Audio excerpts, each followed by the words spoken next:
Hello mga bees! So, review tayo ng room dito sa Park Inn by Radisson sa Clark, Pampanga. So, ayan. Ito yung hallway. Oops! Lobby pala muna. Ito yung lobby. So, napakabango. Ang bango ng lobby. Ito yung room. Yeah. Room na agad, diba? So, ayan. Muna tayo sa bathroom. Yung bathroom sa right side lang siya. So, wait. Teka, ang dilim! Buksan ko na yung ilaw. Ito na siya.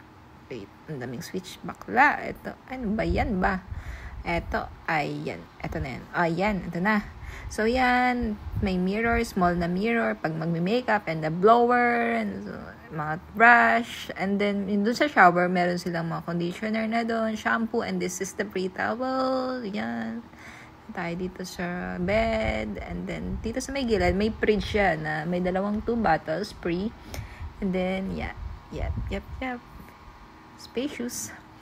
So, this is the cabinet. Yan, laki niya, di ba? Meron siyang vault, may lagayan ng laundry, may plancha. And then, this is a TV. Doon sa TV, meron pa dyan pa-welcome, tapos name ng guest. Bongga, di ba? Value talaga yung guest. Tapos view, ito yung view ng room sa gabi. Yan, walking distance lang sa SM Clark. Ito yung pre-breakfast, my favorite here.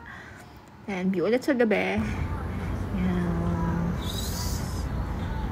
City lights talaga ang atake. So, ayan. Ito yung may restaurant sila.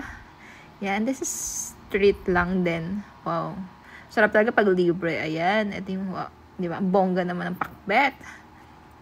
Pasta. And then, this is bread from the buffet breakfast. May bread, may kanin tayo ulit. Kanin. So, yan. Nag-ikot-ikot na din ako sa labas. Ayan. Ito siya. So, yan. 5K lang